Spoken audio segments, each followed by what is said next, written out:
Дагы жолу ассаламу алейкум. Кандайсыздар? Бул жерде сиздерди көрөм. Ушул жерде дайыма турасыздар. Күн суукта дагы, күн жылыда дагы өтө көп мыйзам бузуп, бул эжекебиз да бияктан чыкты 13 микрорайондон, инспектор.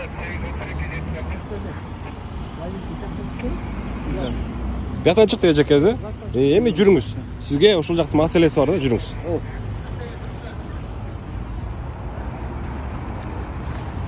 Секөз тетеке барып келелик. Көрүп келели ошол жерде. Ошол жерде в чем причина? Эмне үчүн элдер кайта-кайта ошоктон чыга берет деген суроо. Булар деле элдер деле эмебиз да. Көрүп туруп эле мыйзам бузула бербейт да негизичи. Бирок любой нерсени мындай элдер ашыкка кетириши мүмкүн, көрбөй калышы мүмкүн деген баягы эл биз негизи катачылык көп кетиребиз элдерчи. Унутчак болобуз. То есть на ошибках мы значит, идеальный нерсе болсо деле сөзсүз адам ошибка кетирет да.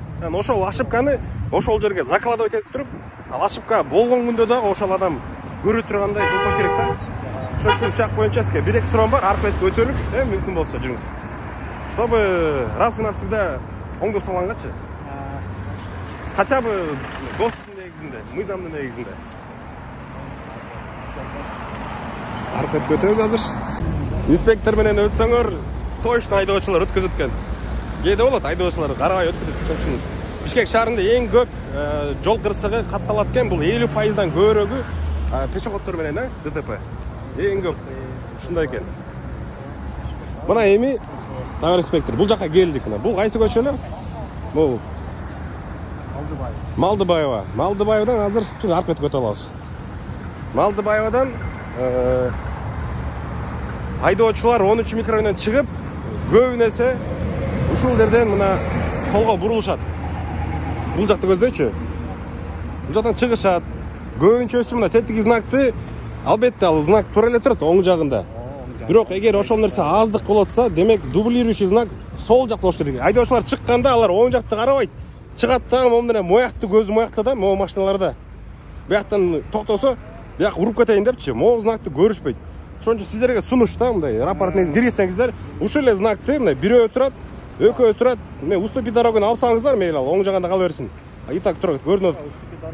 И движение только направо дегенди могул жерге коюп бирди. Ошонун үстүнө поворот налево запрещен деген знакты коюп койсоңуздар, бул жака дагы, могунун үстүнө дагы. Же ушунун жанында дагы бир знак. Поворот налево запрещен деген знак. И дублирующий знак. Оң жагында болсун, сол жагында болсун. Ошондо бир какой-то бир процент адамдар ошол нерсени көрүп, баягы эреже бузуп токтомок да. Кандай дейсиз? Бул көбү бул жерден барып 4 разворот бар да, магистралда кайрылганда. Ошол жерден разворот алыш керек эле. Көп водительдер мүмкүн убакытын эметип, бия менен кайрылалы деген тияка жолго помеха болуп калат да, ошон үчүн оңго коюлганда знакчы бияка. Эми өз билесиз да, тиги знак. Жок, туура. Бирок ошол нерсени, ушул знакты көрүп туруп деле бурулушпайт демей элдерчи. Бул эми биз дорожный надзор бар, ошого кайрылып эметип берели ошо. Бөлөк дагы дублирующий знак коюп берсин деп. Кайрылып рапорт менен билдирме кылып берели. Ошондо мына могул жак бетке бирди. Движение только направодан. Үстүнө поворот налево запрещен. Тетиги жака дагы поворот налево запрещен. Ошондо 1, 2, жалпысынан 3 знак да, 2 жак бетке. Бир жак бетке 2-ни, сол жака 2-ни, оң жака дагы 1-ди. Кандай дейсиз? Хорошо, мейдам. Ошондо менимче какой-то бир знакты келип, буяка чейин да келип өткөндө коюп кетишкен знактерди. Знакты буларды. Бирок так что жигиттер бияктан бурулганда, разворот алганда магистралга чыгып, анан келип жүргө, болбосо инспекторлардан штраф аласыңар. Ошо.